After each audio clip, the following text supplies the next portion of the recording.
السلام عليكم ورحمة الله وبركاته. ازيكم يا حبايبي؟ عاملين ايه؟ يا رب تكونوا بخير. بصوا، الفيديو ده هو روتيني شوية. آه كان عندي عزومة. مش عارفة الفيديو بتاعها ينزل لكم يا قبل يا بعد. الفيديو ده مش عارفة، بس انا هحاول انزل فيديوهين ورا بعض.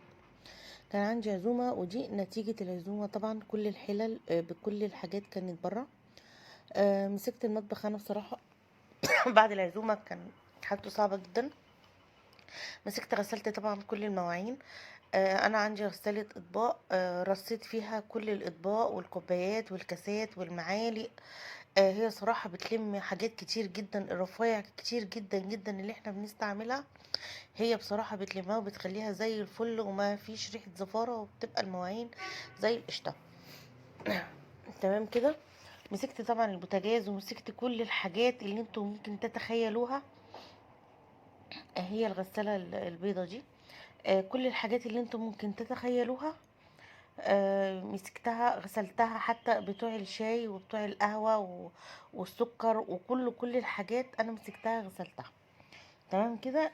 تمام. ولادي بقى بعد كل ده قالوا لي: يا ماما، انت النهارده ما عملتيش اكل ولا عملتي حاجه؟ قال يعني هو الشغل في الاكل بس، يعني انت كده عملتي اكل يبقى اشتغلتي، ما عملتيش اكل يبقى بالنسبه لهم قاعده مرفهه. ما قعدتش 5 ساعات في المطبخ ولا حاجه. عايزين كيكه. تمام. فقلت لهم: عيني، حاضر، ماشي. ضحكت عليهم، رحت جبت لهم كيكه من بره. وايه، وكان عندي عصير. بقيت ال كان عندي عصير، بقيت يعني العصير اللي انا كنت عاملاه في العزومه للناس يعني وكده. فايه، حبيت اضحك عليهم، فعملت لهم الشكل اللي انتوا شايفينه. ادخل. انتوا فاهميني؟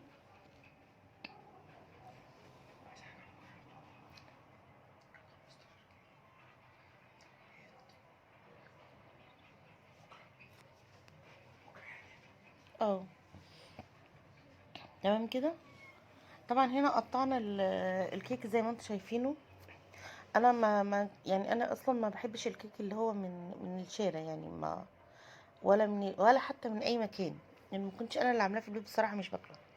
انا اخري كوبايه العصير اللي انتوا شايفينها دي بعد التعب ده كله.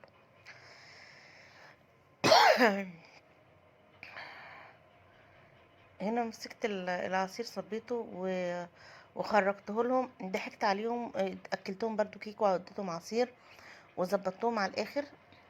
وقلت يمكن لما ارشيهم يقعدوا يذاكروا. بس من الواضح ان هم واخدين موقف من المذاكره. حقيقي بجد والله. عايزه اقول لكم السنين بتاعت كورونا خلت الولاد اللي كانوا ملتزمين ينزلوا المدرسه في مواعيدهم ولازم يروحوا المدرسه، ولازم مواعيد المدرسه دي. لازم ان انت لازم تنزل مدرستك وكده. للاسف ما بقاش فيه. الولاد خلاص انتخوا في البيت. للاسف يعني. ولادي طبعا من ضمن، خلاص ما بقوش عايزين ينزلوا. يا رب الفيديو هو خفيف، روتيني شويه. اهم حاجه يكون المطبخ نضيف، حتى لو انتي مش هتنضفي الشقه من بره. بس المطبخ ده روح الشقه كله، لو ما كانش نضيف كل حاجه بتبقى مش نضيفه بصراحه.